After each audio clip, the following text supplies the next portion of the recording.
लोकानां भिषजे भवरोगिणां निधये सर्वविद्यानां श्रीदक्षिणामूर्तये नमः। गुरुर्ब्रह्मा गुरुर्विष्णुः गुरुर्देवो महेश्वरः गुरुः साक्षात् परं ब्रह्म तस्मै श्रीगुरवे नमः। गजाननं भूतगणातिसेवितं कपित्तजम्बूफलसारभक्षितम् उमासुतं शोकविनाशकारणं नमामि विघ्नेश्वरपादपङ्कजं। सरस्वती नमस्तुभ्यं वरदे कामरूपिणि विद्यारम्भं करिष्यामि सिद्धिर्भवतु मे सदा। शिवं शिवकरं शान्तं शिवात्मानं शिवोत्तमं शिवमार्गप्रणेतारं प्रणतोऽस्मि सदाशिवम्। आयुर्देहि धनं देहि विद्यां देहि महेश्वरी अभीष्टमखिलं देवि देहि मे परमेश्वरी। सर्वमङ्गलमाङ्गल्ये शिवे सर्वार्थसाधके शरण्ये त्र्यम्बके गौरी नारायणि नमोऽस्तुते। शरणागतदीर्नाथपरित्राणपरायणे सर्वस्यात्तिहरे देवी नारायणि नमोऽस्तुते। रामाय रामभद्राय रामचन्द्राय वेदसे रघुनाथाय नाथाय सीतायाः पतये नमः। कृष्णाय वासुदेवाय देवकीनन्दनाय च नन्दगोपकुमाराय गोविन्दाय नमो नमः। शान्ताकारं भुजगशयनं पद्मनाभं सुरेशं विश्वाधारं गगनसदृशं मेघवर्णं शुभाङ्गं लक्ष्मीकान्तं कमलनयनं योगिहृद्ध्यानगम्यं वन्दे विष्णुं भवभयहरं सर्वलोकैकनाथं। मेघश्यामं पीतकौसेयवासं श्रीवत्साङ्गं कौस्तुभोद्भासिताङ्गं पुण्योपेतं पुण्डरीकायताक्षं विष्णुं वन्दे सर्वलोकैकनाथं। सशङ्खचक्रं सकिरीटकुण्डलं सपीतवस्त्रं सरसीरुहेक्षणं सहारवक्षस्थलशोभिकौस्तुभं नमामि विष्णुं शिरसा चतुर्भुजं। छायायां पारिजातस्य हेमसिंहासनोपरि आसीनमम्बुदश्याममायताक्षमलङ्कृतं चन्द्राननं चतुर्भागं श्रीवत्साङ्कितवक्षसं रुक्मिणी सत्यभामाभ्यां सहितं कृष्णमाश्रये। अन्यथा शरणं नास्ति त्वमेव शरणं मम तस्मात् कारुण्यभावेन रक्ष रक्ष जनार्दन रक्ष रक्ष महेश्वरी। मनोजवं मारुततुल्यवेगं जितेन्द्रियं बुद्धिमतां वरिष्ठं वातात्मजं वानरयूथमुख्यं श्रीरामदूतं शिरसा नमामि। बुद्धिर्बलं यशोधैर्यं निर्भयत्वं मरोगता अजाड्यं वाक्पटुत्वं च हनुमत्स्मरणात् भवेत्।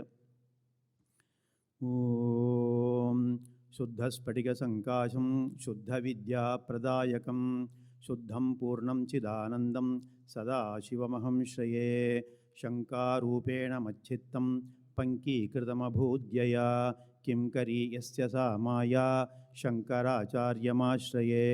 प्रह्लादवरदो देवो यो नृसिंहः परो हरिः नृसिंहोपासकं नित्यं तं नृसिंहगुरुं भजे। श्रीसच्चिदानन्दशिवाभिनव्यनृसिंहभारत्यभिधान् यतीन्द्रान् विद्यानिधीन् मन्त्रनिधीन् सदात्मनिष्ठान् भजे। मानवशम्भुरूपान् सदात्मध्याननिरतं विषयेभ्यः पराङ्मुखं नौमि शास्त्रेषु निष्णातं चन्द्रशेखरभारतीं। विवेकिनं महाप्रज्ञं धैर्यौदार्यक्षमानिधिं सदाभिनवपूर्वं तं विद्यातीर्थं गुरुं भजे। भारतीकरुणापात्रं भारतीपदभूषणं भारतीपदमारूढं भारतीतीर्थमाश्रये।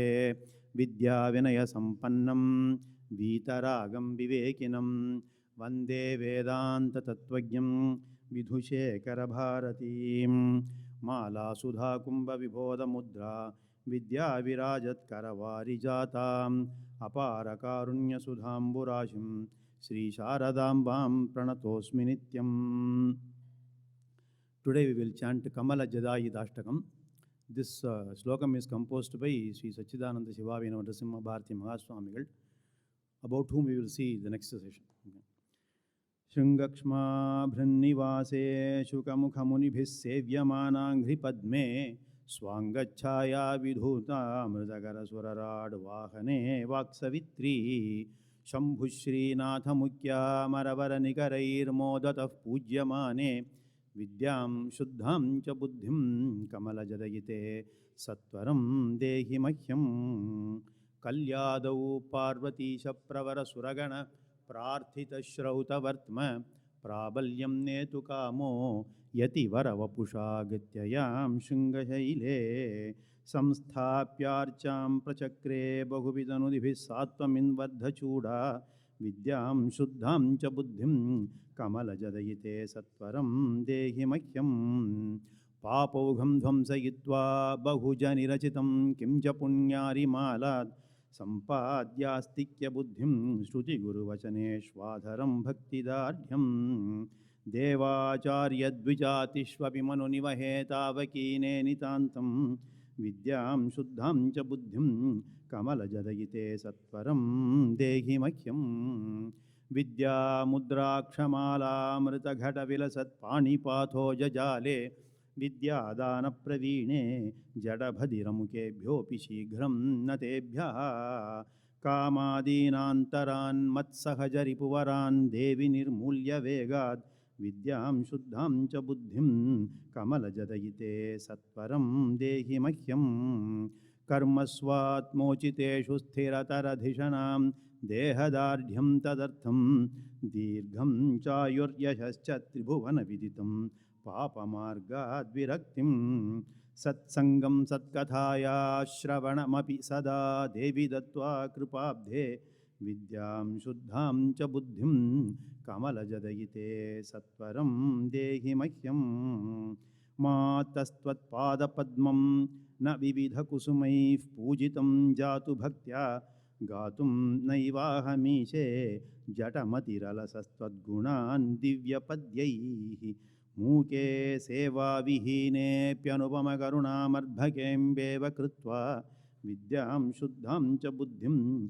Kamalajadayite Satvaram Dehi Mahyam Shantyadya Sampado Me Vitara Shubhakarir Nitya Tad Binna Bodham Vairagyam Mokshavancha Mapi Laghu Kalaya Sri Shiva Sevyamane Vidya Tirthadi Yogi Pravarakara Sarojata Sampujitangre Vidyam Shuddham Cha Buddhim Kamalajadayite Satvaram Dehi Mahyam Satchit Rupatmano Me Shruti Manana Nididhyasananyashu Mataha Sampadya Swantametad Ruchiyutamanisham Nirvikalpe Samadhu Tunga Tirangarajat Varagriha Vilasat Chakra Rajasanasthe Vidyam Shuddham Cha Buddhim Kamalajadayite Satvaram Dehi Mahyam.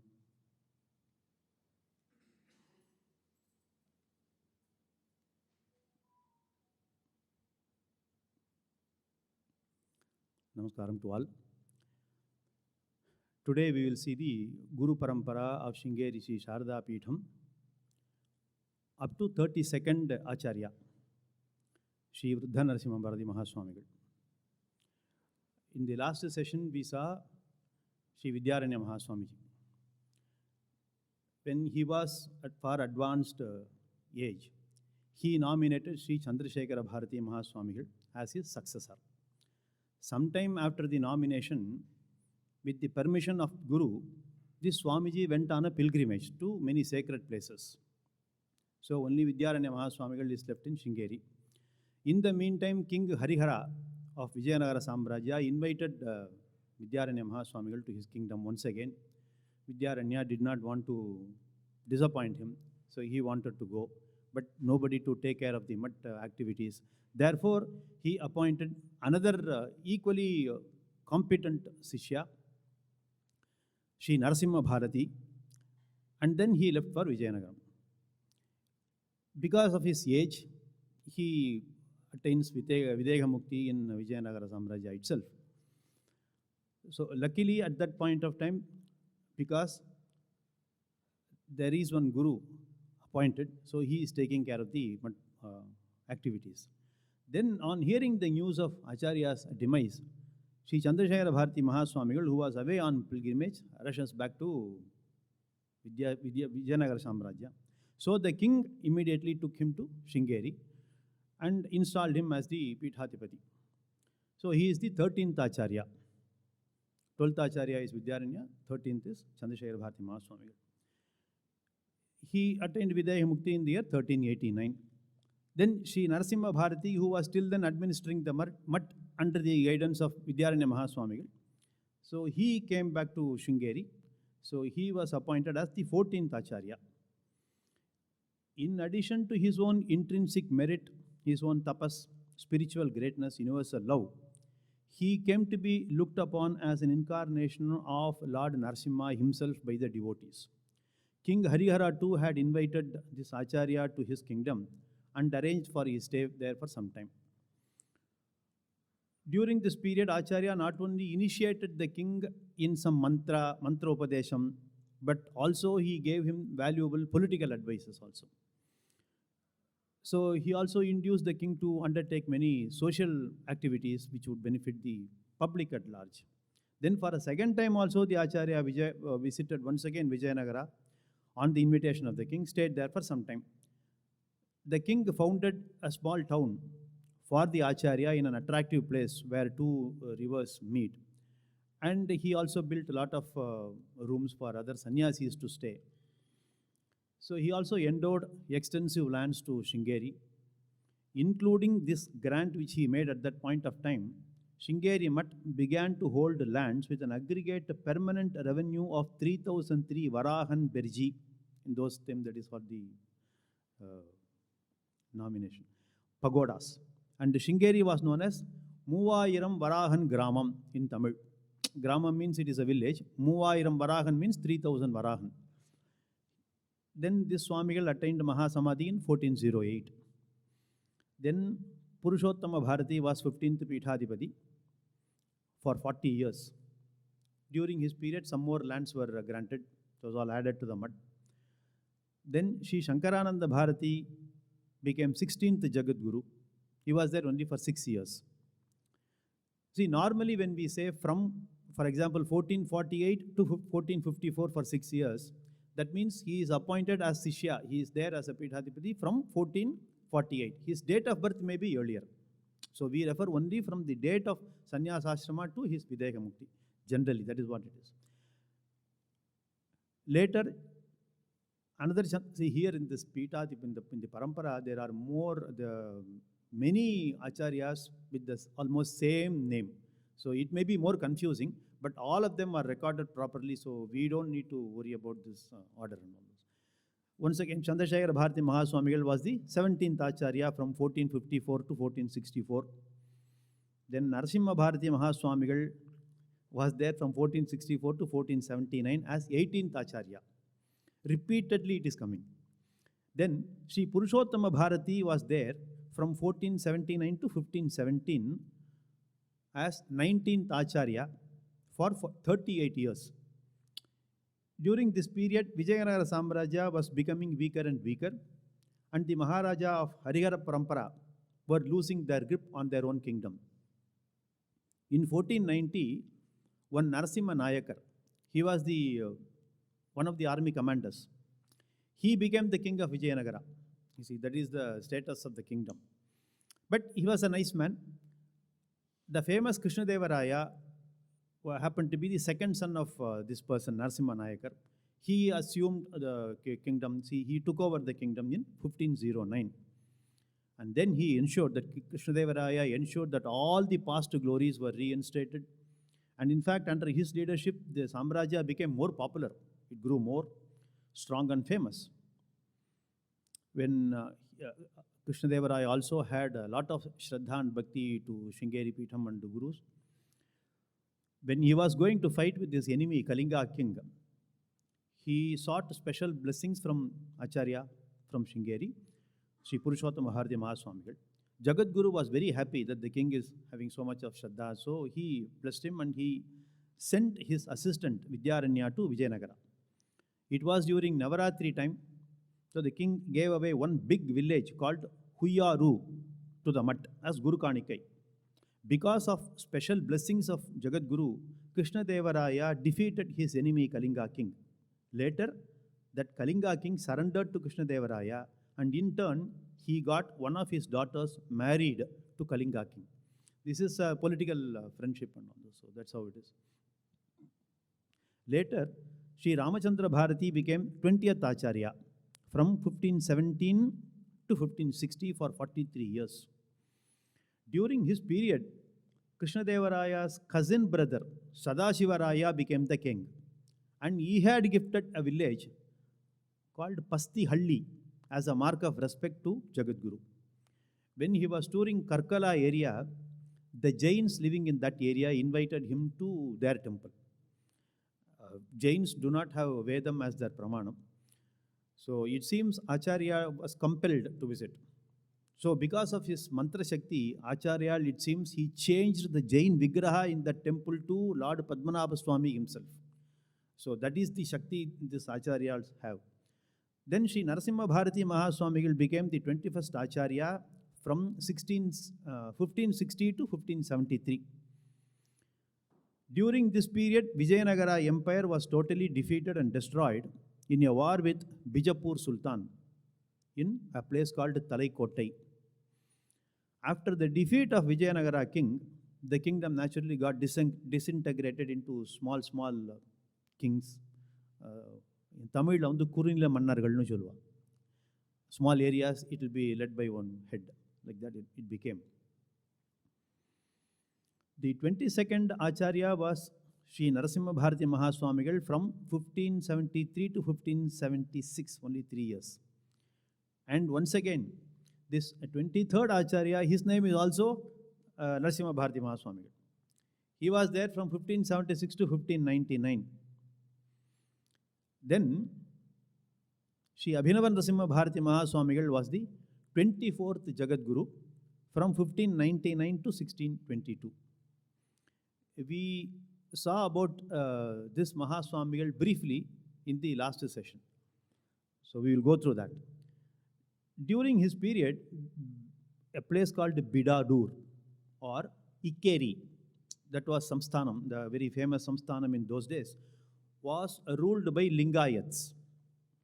Although they were not Advaitins, they are all very devoted to Jagadguru, and they had done a lot of sevas. Like one Kelati Venkatappa Nayakar had given 6 pillars for Vidyashankara temple made out of gold. He also invited Acharya to his capital and gave away many jewels and land equal to 50 Varaham Beriji.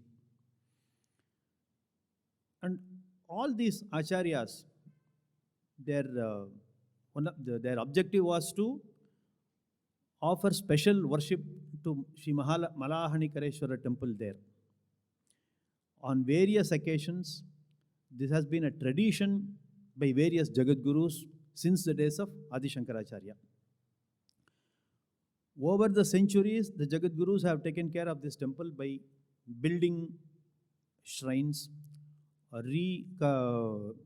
consecration, and then a lot of improvements to that temple have been made.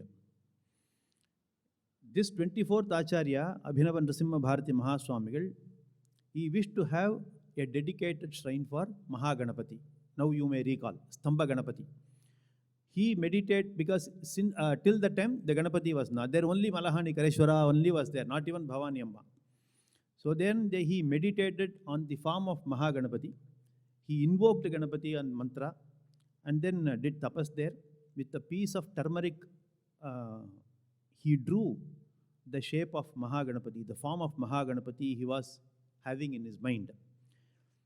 At the very spot where he drew, Mahaganapati came, manifested in the same form.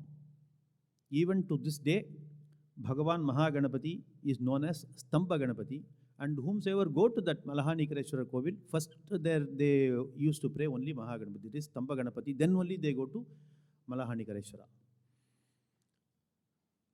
This Acharya wrote Bhashyam on Shiva Gita, which is part of Padma Puranam, is a Vedantic treaty in which Lord Shiva taught Atma Vidya to Sri Ramachandramurti. Now we will see about 25th Acharya, Sri Sachidananda Bharati Mahaswamigal. His period is between 1623 to 1663, 40 years. He was the Peethadhipathi. We will see his history in quite detailed form. One of the factors is it is available also. because a lot of things are not available. It was not in writing. It is not available in writing. Here, one of his family friends have written very detailed kavyam on this Swamigal. So from there, Jnanananda Bharati Swamigal has written short essay like that. From there only I picked up. So also his period is more important because Sringeri also had to undergo a lot of political turbulence in the form of attack from enemies and all those.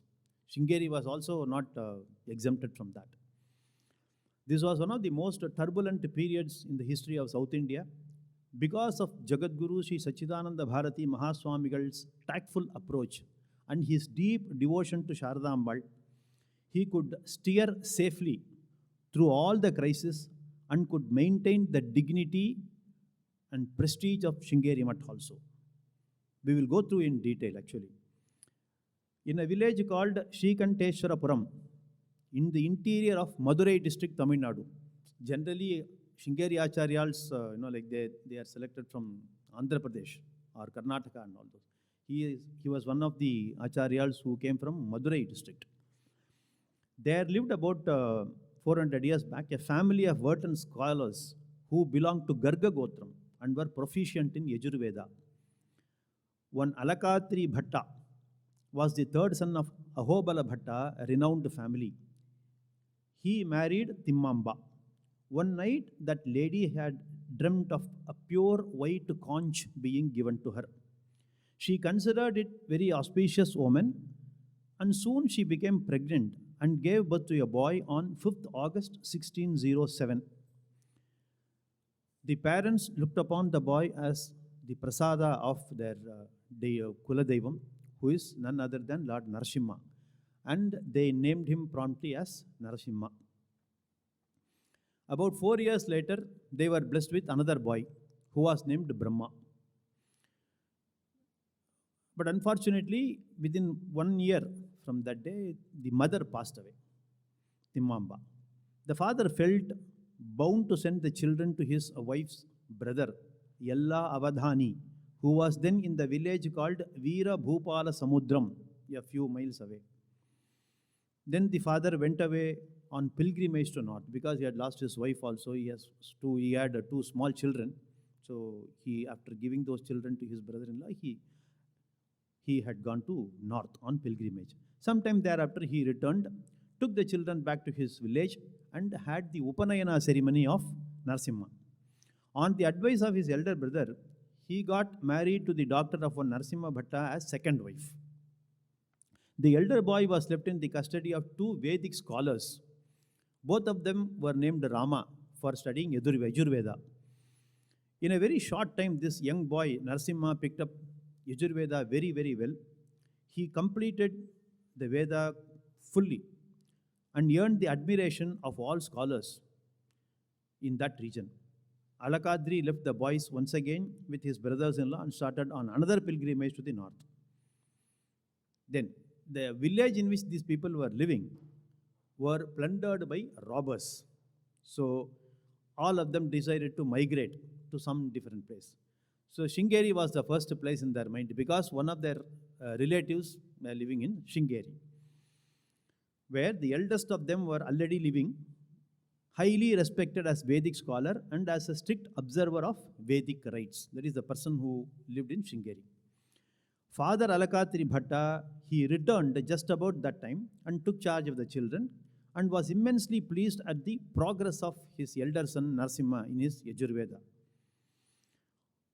On his way back from north, the second pilgrimage, this father Alakadri seems to have gone to Sringeri, where one Narasimha Bhatta, who was the younger brother of Purvashrama of the then Peethadhipathi Shri Abhinava Narasimha Bharati Mahaswamiji, that is 24th Acharya about whom we just saw. He asked Alakadri whether his son Narasimha was ready to take up sannyasa. All of a sudden, because both of them did not know each other, the moment this Narasimha Bhatta met Alakadri, he asked, "How about your son Narasimha taking up sannyasa?" This person was taken aback. What is shocked? He emphatically said no, he will not take up sannyasa, and he came back. Then he recounted this incident to his son, Narsimha. To his surprise, this boy immediately replied, Appa, why are you so worried about sannyasa? Are you afraid of it? Is it like a snake to you or what? This is what the young boy is asking. So the father was taken aback, but he kept quiet. He did not give more importance to it. He left it as such. But this information is there in the back of his mind, this father's mind. Then circumstances necessitated Alakadri family to move to Madurai. This gave the opportunity to the boys to visit palaces. Madurai is known for palaces, markets, mansions. Of course, Meenakshi and Sundareswara temple, every day these boys used to go. And they were exposed to Srimad Ramayanam story also told by her grandfather. This is the advantage of living in joint family, where the elder people will teach the younger ones all the stories from Puranic. Alakadri went on a pilgrimage to Rameshwaram with his family, and they visited many temples and had a sacred bath in many rivers, and also the Setu Samudram. Soon after, Alakadri performed Upanayana for his second son Brahma also, and both of them were sent to Vedic studies to continue. And suddenly a famine gripped the whole town, and the members of the family felt it is very difficult to live as a family together. They had to split. Therefore, they decided to go to different places. We are all very fortunate not to experience this famine. We are very fortunate. So, no food to eat. Just imagine, you may have money, but no food to eat. Thanks to their, then Alakadri came to Mana Madurai. That was his original place of birth, where his mother's relation were still living. So they were started living with them. Alakadri decided to stay with his second wife and second son. First son, he decided to send him to Veera Bhupala Samudram, once again the same place where one of his maternal uncles lived. There, Narasimha did not want to put their uncle into inconvenience. Therefore, he wanted to stay with one distant relative, Annapurni. She was a very old lady. She also was very poor. But what Narasimha used to do was, he always used to go to Bhiksha, because he was a brahmachari. So that is the Shastric way of getting Bhiksha. So he used to go to different houses, used to get Bhiksha and give it to Annapurni. There she segregated, and they were living like that. But even in these trying times, Narasimha did not ignore the Vedic studies. In addition to Vedic studies, he learnt Amarakosha as an extra subject under one Kashi Bhatta. After 1 year, he went to Mana Madurai and joined his family. They were all very happy. Particularly, the father was very happy, because reciting all Yajurveda mantra without making any mistake whatsoever, either in pronunciation or in Swarasthanam, because Vedam, the Swaram, intonation is very, very important. So he was very good in that. So father was very happy. One day, two brothers, Appala Bhatta and Konda Bhatta, who were distant relatives of Alakadri, they came from Sringeri on their way to Rameshwaram. They brought with them a letter written by one Venkatachala Yajwa of Sringeri. Once again, he was an uncle of Narasimha. He had an idea of giving his daughter in marriage to Narasimha. Relatives, Attapayan, Mama, Alakadri was very happy with the news.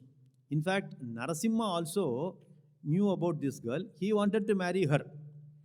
So, once again, in this Guru Parampara, this is also some interesting story about this Acharya. In his younger days, he wanted to marry this girl. But considering the difficulty, and then they wanted to go to Sringeri. But considering the difficulties of a long journey in those days, Alakadri decided to send a Narasimha with the brothers. But the Sringeri conversation was haunting his mind. He was doubtful whether he will take up sannyasa after going there. But then his relative said, the other arrangements were made. He had selected some other person as Peethadhipathi, so you don't worry, nothing will happen. He was very convinced. So he gives a very warm send-off. He sends Narasimha with them. So Narasimha takes Annapurni, this lady, with him. Both of them were traveling on foot. And this this relative and his wife take to, what was his name? Appala Bhatta and his wife. Both of them were traveling on 2 horses. Narasimha and Annapurni were following them on foot, by foot. The strain and monotony of the journey had to be endured by the pedestrians. Narasimha took with him some jaggery and yelakai, cardamom, for use when his throat became dry because of the heat.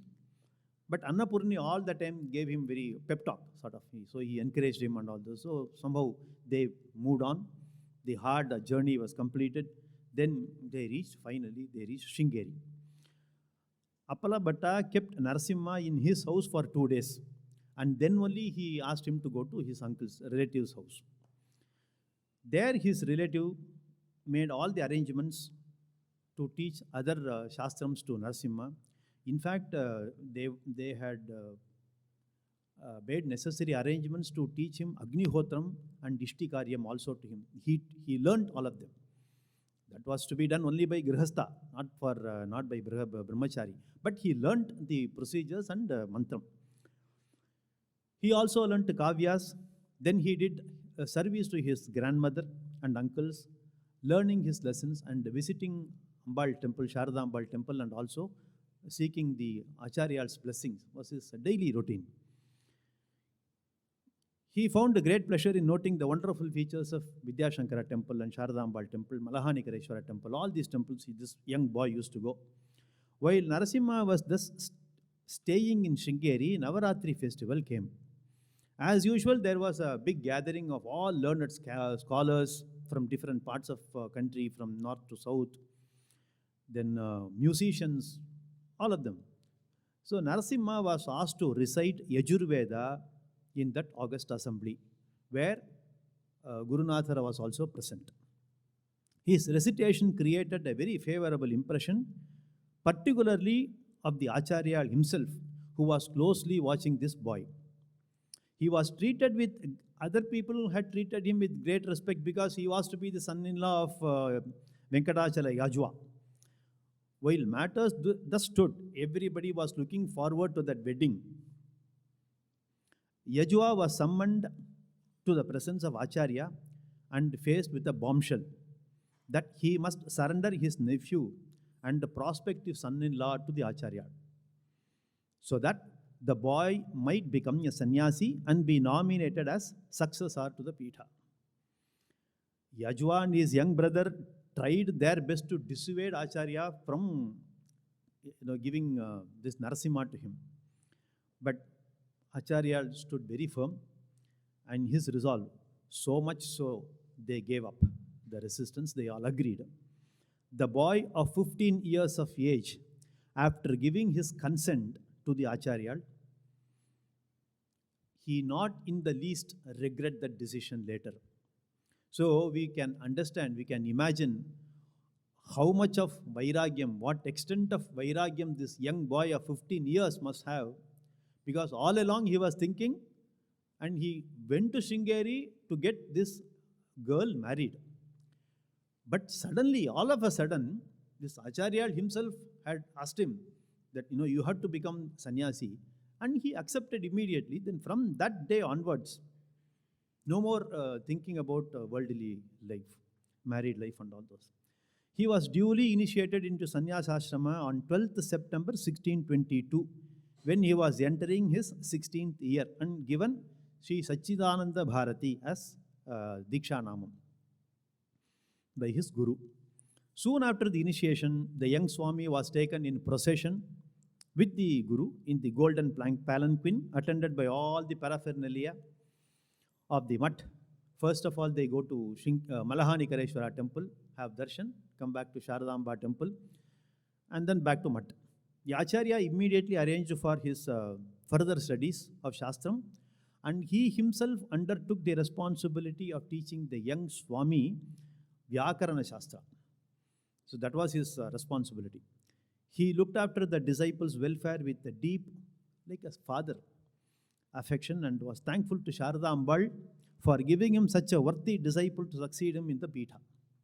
Because they were all jnanis, they were Brahmajnanis, so they could foresee what was to come. So news of this eventful happening was duly sent to Alakatri Bhatta, who was at Trichy at that time. Oh, naturally, like he felt very upset. He was very angry. He was shocked. Inconsolably, he was weeping. He did not even spare Acharya for giving sannyasi to a boy who went to Sringeri with an anticipation of getting married to a young girl. He immediately started, nothing could be done. He was in Trichy in those days, no phone and all. So immediately he went to Sringeri. As fast as he could, he reached that place. When he actually saw the young Swami with the senior Acharya, his grief was so much that tears was rolling down from his eyes. No words came from his mouth. He couldn't speak anything. Also, although he wanted to pour his anger to the Acharya, nothing could come out. He was just weeping, that's it. So he came back. As the step taken by his son was irrevocable, at least the father thought that, okay, it is better to stay in Sringeri to be with his son. At least he could have darshan of him. See, look at the view. Rather than meeting, it became darshan. Darshan of his young Swamiji. So he continued to live. Sometime thereafter, Venkatachala Yajwa, who had by that time recovered from the shock of losing his intended son-in-law, successfully he persuaded Alakadri to give his second son, Brahma, to his daughter. So instead of marrying Narasimha, this daughter married Brahma. So everything was arranged, everything went off very well. Then Alakatri Bhatta and all the relatives became very happy, and the young couple were heartily blessed by the new Acharya. So they started their life normally. So this is the turn of events for this Acharya. Within a few days of Peetharohanam, the Navaratri festival was celebrated with more than usual splendor, and it was with sight for even gods to see the two Acharyas dressed in royal robes, wearing royal jewels, presiding over the vast assembly of learned scholars, musicians, and other devotees. Like how we enjoyed, a few years back with Mahasanidhanam and Sri Sannidhanam in Navaratri Darbar. Both of them were there. So we were fortunate to have that sight. So then starts other political issues. On the invitation of the ruler of Ikeri, Venkatappa Nayak, both the Acharyas left Sringeri accompanied by large usual paraphernalia, crossed over many forests, rivers, reached Ikeri. At the instance of the Acharya, the young Swami gave out a stanza in Sanskrit and delivered a short discourse to the king and other people there. The king was already a scholar, so he was very happy and he admired the young Swami's knowledge. The senior Acharya expounded to a large and appreciative audience the commentary which he had written on Shiva Gita. After a few days of stay, they returned to Sringeri with loads of valuable presents gifted by the king. The Acharya then completed the Vimana work started by his predecessor in Sri Vidya Shankara temple and celebrated the completion of work with grand festival. Then on March 13th, 1623, the 24th Peethadhipathi Sri Abhinava Narasimha Bharati Mahaswamigal attained Videha Mukti. And Sri Sachidananda Bharati Mahaswamigal was duly crowned as 25th Acharya. Once again, Acharya went to Ikeri on the invitation of the king because he was growing old also, and he blessed him and all the people. Navaratri festival was celebrated with more grand and lavish manner. The daily procession of Sri Sharadha, innumerable japa, homa, done in various parts of the mat, Acharya wearing royal robes, then royal dress, the jewels, discussions on Shastric matters with scholarly people from Kashmir to Kanyakumari, with musicians also, magnificent gift of saris to thousands of ladies, extensive feeding to all the people who come to visit Ambal temple for Navaratri. And the Navaratri festival of 9 days can better be imagined than described. It may be worth mentioned that even today this Navaratri festival is being celebrated in Sringeri with the same fervor. Absolutely, there is no difference. In fact, it should be more rather than anything lesser. Now these political troubles start. Venkatappa Nayaka Vikeri, because of his old age, he passed away sometime around 1629, leaving the kingdom to his grandson Veerabhadra Nayak, who was just 16 years of age.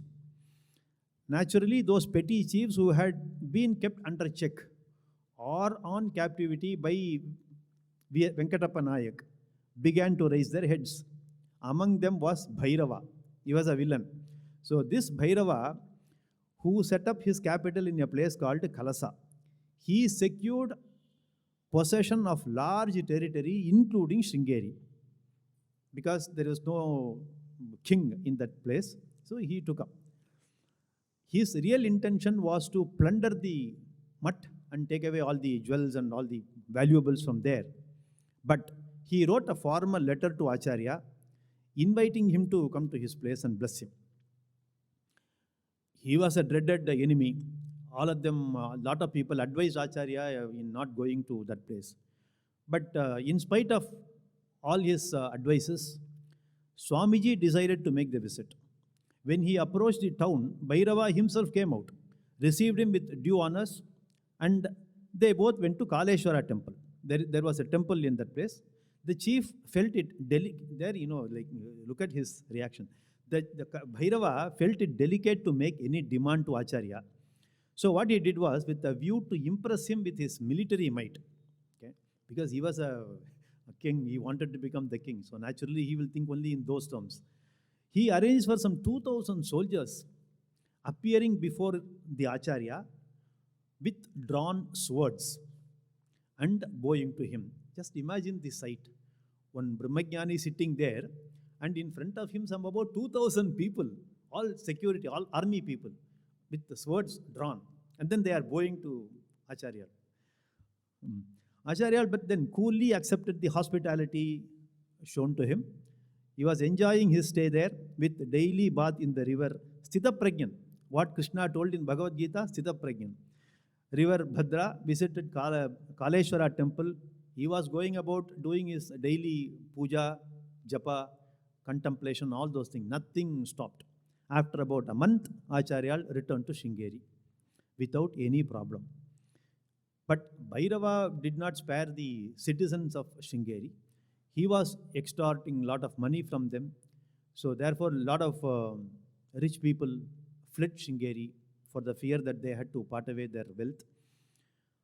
A servant of the mutt, Jnanendra Bhatta, thought it was proper for him to offer some 500 varahans to Bhairava so that Bhairava will leave Sringeri. That is what that fellow used to think. Without informing Acharya, he collected this 500 varahans from all the people with great difficulty, and for collecting this money, Bhairava came in person and he collected the money from him. Bhairava was very much impressed with the beaming presence of Ambal there and also the spiritual eminence of Acharya. He thereafter retired to a town called Karkal. Bhairava continued to give troubles to Sringeri people and imprisoned more prominent people like Konda Bhatta, which we saw some few minutes back. The reign of terror lasted for about 4 months, and many people by that time had left Sringeri. Acharya, however, continued to live in Sringeri, doing his usual puja, study of Shastram and all. He had absolute faith in Sharadha, and he was very sure that she was the one who was taking care of Sringeri and nothing was going to happen. So he was very firm. This Jnanendra Bhatta, once again, he wanted to offer 2,500 varahas to Bhairava. Once again, he wants to try to get rid of Bhairava. Now Acharya came to know about this. So he was a bit upset. He left Sringeri and he went to a place called Paschima Vahini, where Tungabhadra flew in the western direction. That is why it is called Paschima Vahini. After being there for some time, Acharyal returned to Sringeri. After some time, it so happened the grandson of Veerappa Nayak, he called Veerabhadra Nayak, who was 16 years at that time was cordially invited to Ikeri to resume the reins of kingdom, his ancestral kingdom. As Bhairava gave no trouble then, Acharya himself went to see Bhairava in his own village called Bhukunji, and then returned to Sringeri. When he was there in that village, Bhukunji, Acharya arranged for detailed exposition of Ramayana and Mahabharata by learned scholars. He himself attended the Upanyasam and appreciated them. He also composed a short summary of Ramayana, but when he attempted to write, it grew into a fairly big kavya, which was very much appreciated by the learned pandits in that area, and he had named his kavyam as Sri Ramachandra Mahodaya. He also composed Meenakshi Satakam, Guru Satakam, Rama Bhujangam, and several other miscellaneous writings, bringing out his deep devotion to God. So he was such a learned person he was. As Veerabhadra Nayak was very keen on vanquishing Bhairava, he sent an army which had succeeded in capturing one of Bhairava's forts. And Bhairava became angry, and his anger was turned against Sringeri. Most of the citizens by that time left, and even the Math staff went away, leaving the Acharya practically alone in Sringeri. However, Acharya had Shraddha and Bhakti. He knew Sharadha was protecting, and he was continuing to be there. After 8 such days, he received the information that King Veerabhadra Nayak was marching on to Sringeri victoriously. That means it's a good news for them. But Acharya, being Acharya, he did not want to support either Veerabhadra Nayak or Bhairava. He was very, very steady because he was common to all. He will give his Ashirvadams to anybody. Nobody is special to him. So he told that I do not want to support any particular person. So I would like to go away from Sringeri for some time. So he went to Vaikuntapuram, where he stayed in thatched sheds constructed on the banks of Tunga. He spent about 5 days there. Then about 5 days later, Veerabhadra's army, which was going towards Sringeri, it was passing through that area. Then they learned that Acharya was camping in that place. They immediately took a shortcut and they went to meet him, and so they did prostration to Acharya. Many of the army soldiers were Muslims. They touched Acharya's feet physically as a mark of respect. That is how they showed their respect. Acharya took it up. He accepted. He made allowance for the devotion. He did not object to it. But after all of them, the army people, all of them had left, he took a special purificatory bath in the river Tunga. After a few days, Acharya returned to Sringeri. King Veerabhadra Nayak himself came to Sringeri in order to pay his personal respects to Acharya. He was welcomed and given accommodation as a royal guest of Sringeri. He was taken to all the temples, all important places. Then Acharya told Veerabhadra Nayak about the troubles being caused by Bhairava and his army to the people of Sringeri and to the Math also.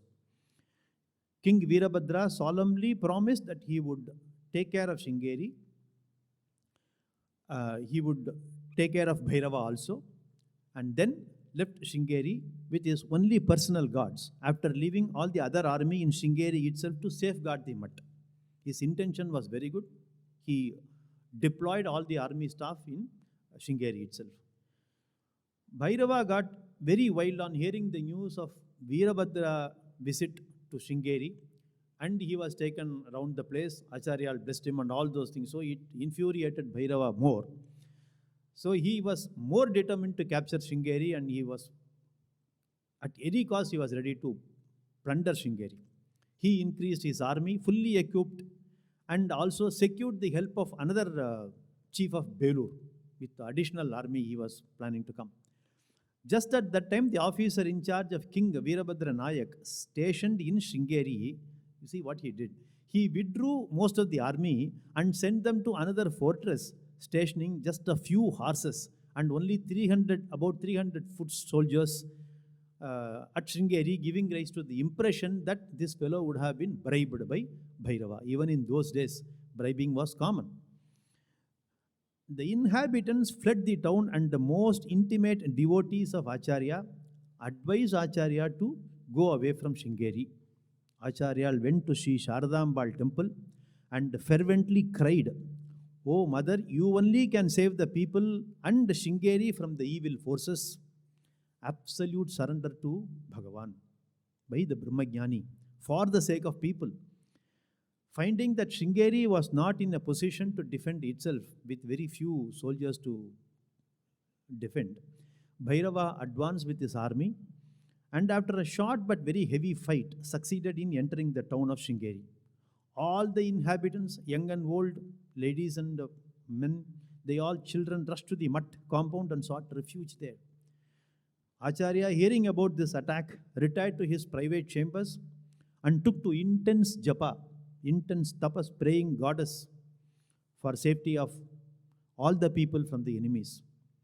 Because of Acharya's intense tapas, the advancing army of Bhairava felt a dread in their hearts and found that their weapons, although aimed at the targets properly, but they did not reach the targets. They could not do it.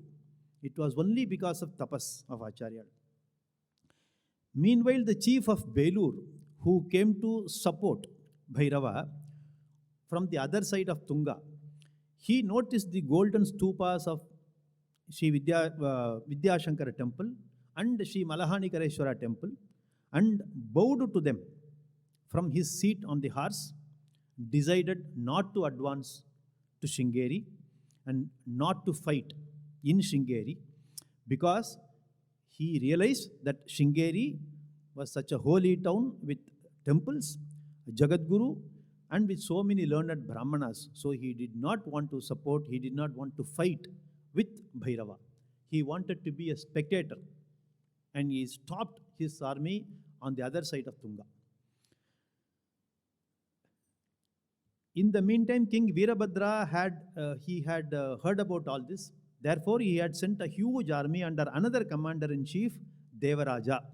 They reached the hillocks of Sringeri, ready for the great battle with Bhairava's army.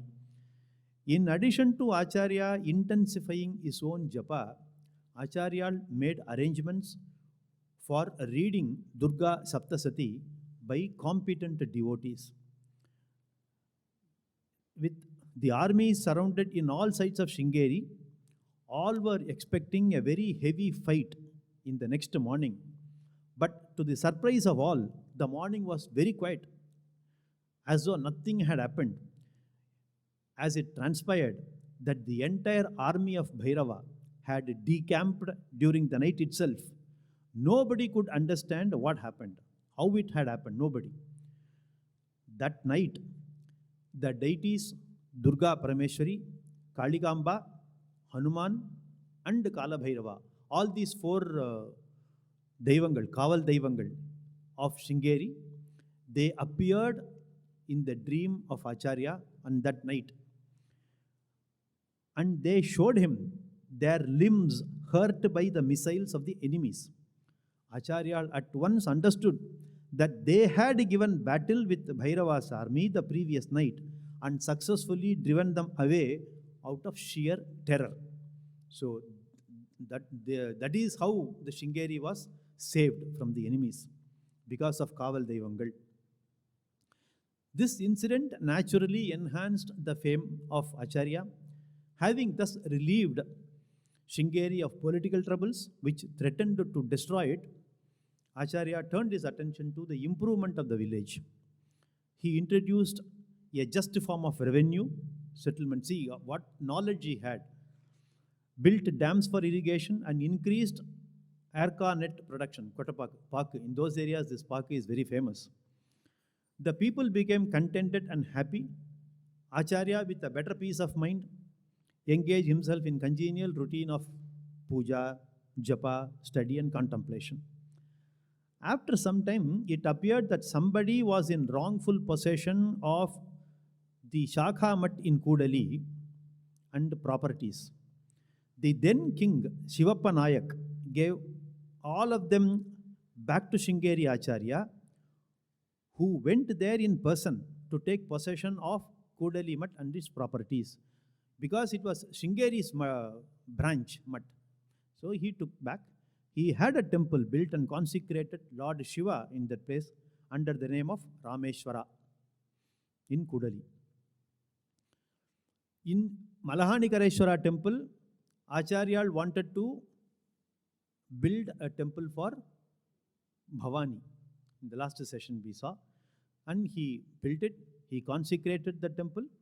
He also made special arrangements for the grand wedding ceremony of Ishvara and Ambal, Kalyana Mahotsava.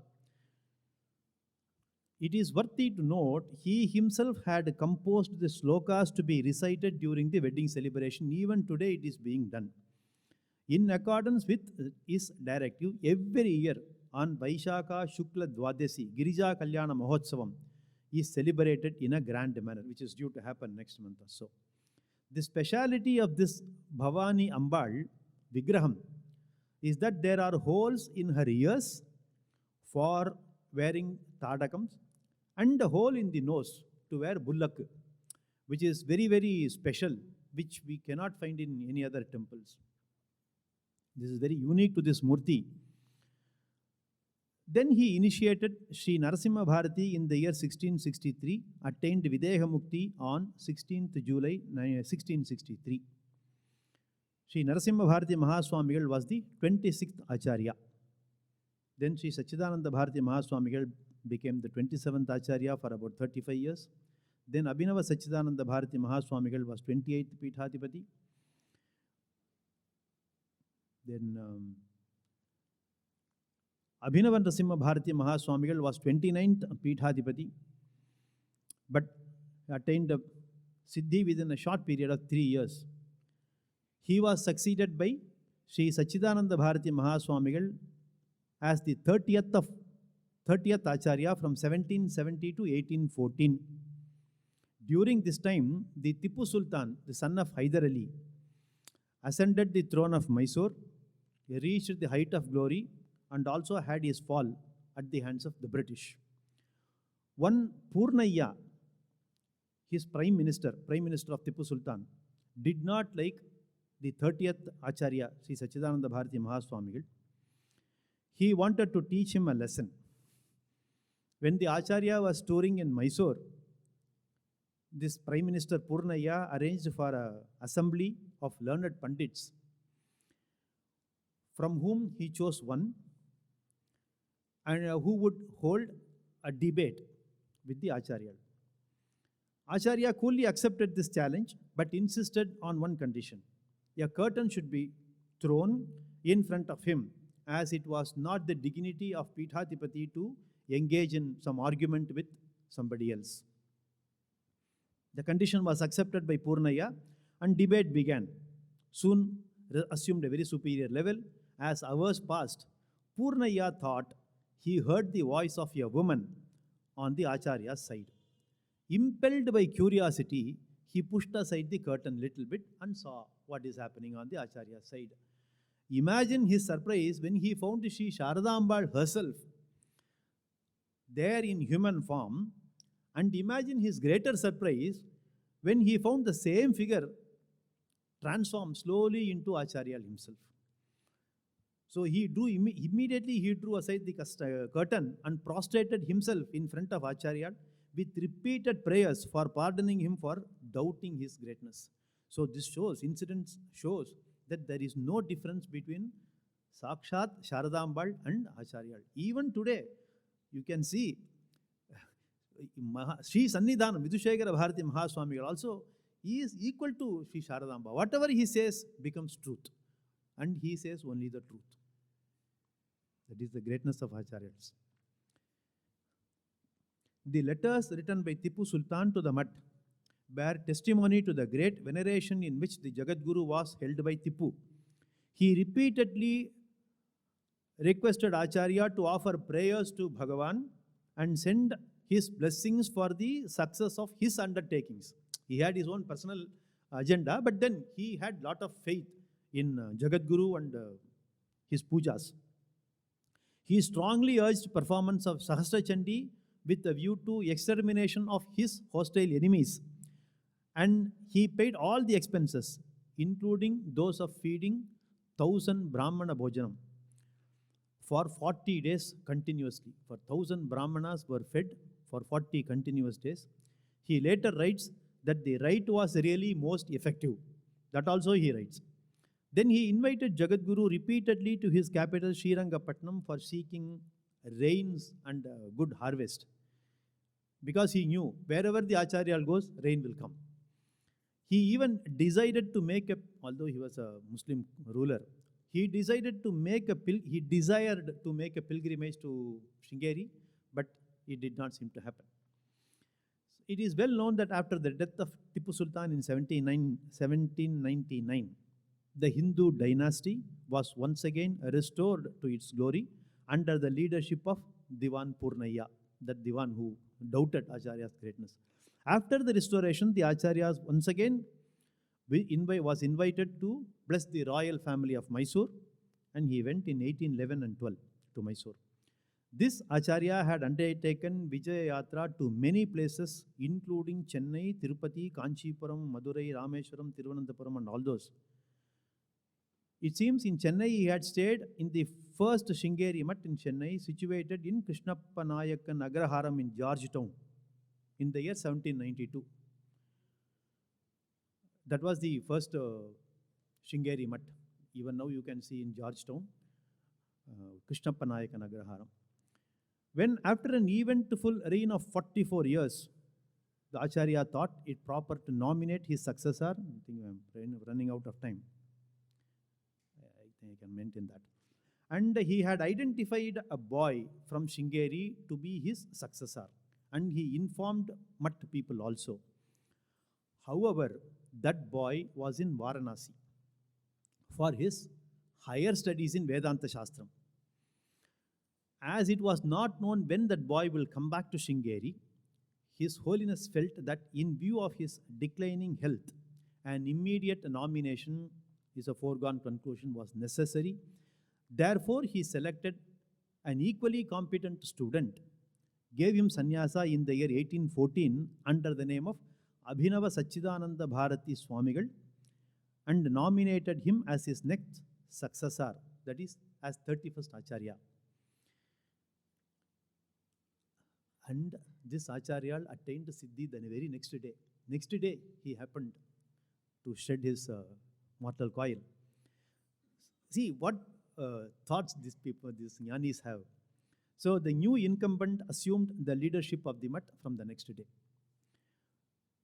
Though this Acharya was young, unfortunately he fell ill within 3 years of assuming Peethadhipathi. But fortunately, the original nominee, identified by his guru, Sri Sachidananda Bharati Mahaswamigal, had by that time returned to Sringeri from Varanasi. His Holiness immediately sent word for him, communicated to him the wish of his predecessor Guru, and asked him to accept the leadership. He should have been made the Acharya, but because he was in Varanasi, circumstances did not allow him to become. Now he had come to Sringeri. This Acharya also fell ill, therefore time was ripe, and so he was asked to take up the leadership. But this person hesitated a bit because his mother was alive. He hesitated a bit, but later on he accepted and immediately became the successor of this Peetham. Accordingly, he was induced into Sannyasashrama in 1818 and given the Yoga Pattam as Sri Narasimha Bharati Swamigal, 32nd Acharya. Within 5 days thereafter, the 31st Acharya attained Videha Mukti.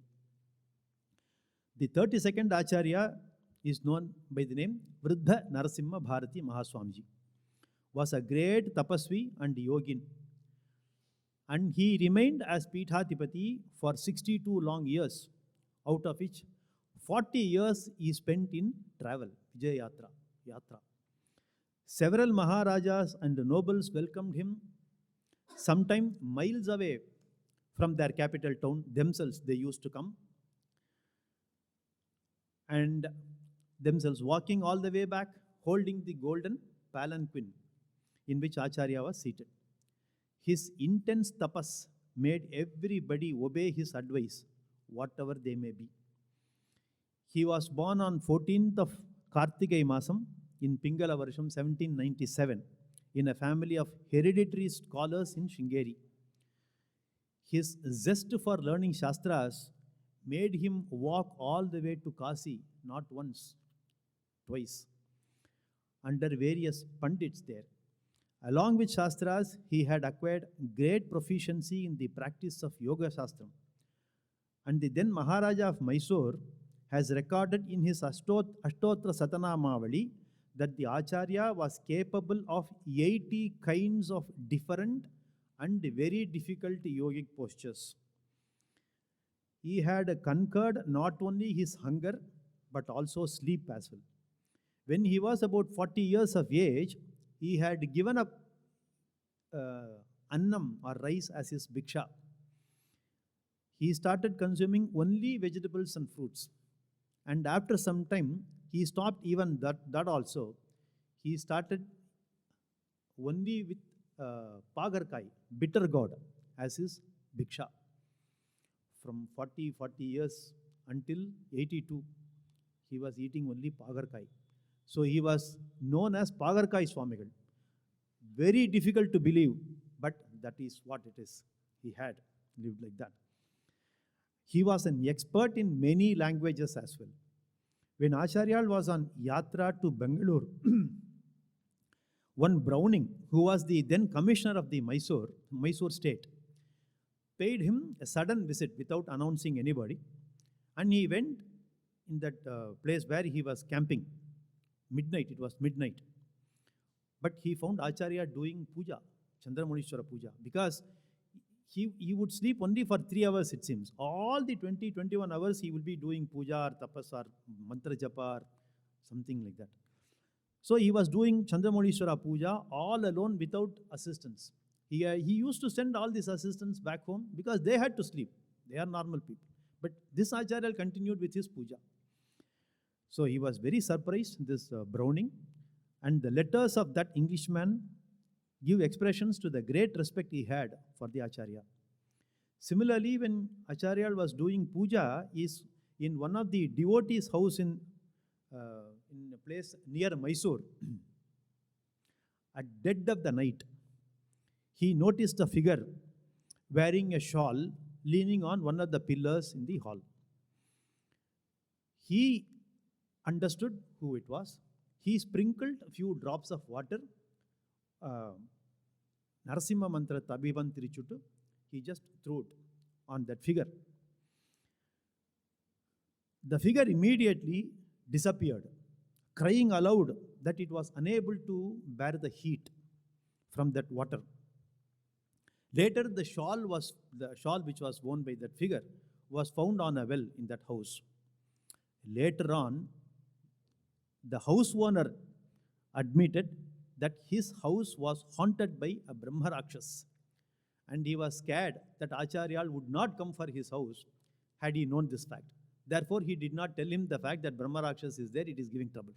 But because of Acharya's tapas, he had driven that Rakshas away, and he also assured that devotee that there would be no more problem from that Brahma Rakshas. Such was his mantric power. When in the course of his tour in South India, he visited Rameshwaram. I will take another 5-10 minutes, but it is very interesting. In 1838, he visited Rameshwaram. There in some bhattars, they had declined the Acharya to allow him to take water for his use from the Koti Tirtham. There are a lot of wells in Rameshwaram. Koti Tirtham is one famous well. They had declined permission for the Acharya. Acharya said, okay, fine. He asked his disciples to ignore that well and asked them to take water from another well, which is called Sarva Tirtham. The result was not only the bhattars lost their income, but the Koti Tirtham itself, that well became dirty because nobody used that well thereafter. They all started consuming water only from Sarva Tirtham only. This continued for the next 35 years until his next yatra in 1873, when these bhattars apologized for their conduct, and the Acharya was pleased to revoke his order. Out of Karunyam, he says, okay, he revoked his order. And afterwards, Koti Tirtham also became very popular once again. He went to Madurai in 1872. Archakas of Meenakshi Sundareswara temple objected to the Acharya entering the sanctum sanctorum, Garbhagraham, and doing puja. Acharya said, okay, fine. By his extraordinary mantric powers, what he did was, he took away the divine presence of Ambal and Ishvara in 2 coconuts. He brought these 2 coconuts with him to his mat, Sringeri mat in Madurai, and started doing pujas for the coconuts, in which the divine presence was taken by Acharya. From that next day onwards, no public went inside the temple. So Meenakshi Sundareswara temple was not visited by devotees, because Acharya took the divine presence of Ambal to his mata. The Bhattas, the Archakas, not only that, Archakas' family had a lot of health issues, family issues and all those, because they made this blunder. Acharya did not blame them. Acharya did not give any shapam or anything like that. He just took the divine presence and he went away. Next year, he reinstated the divine presence, because these Bhattars, all of them went and prayed in front of Acharyas to forgive them for their sin they had committed.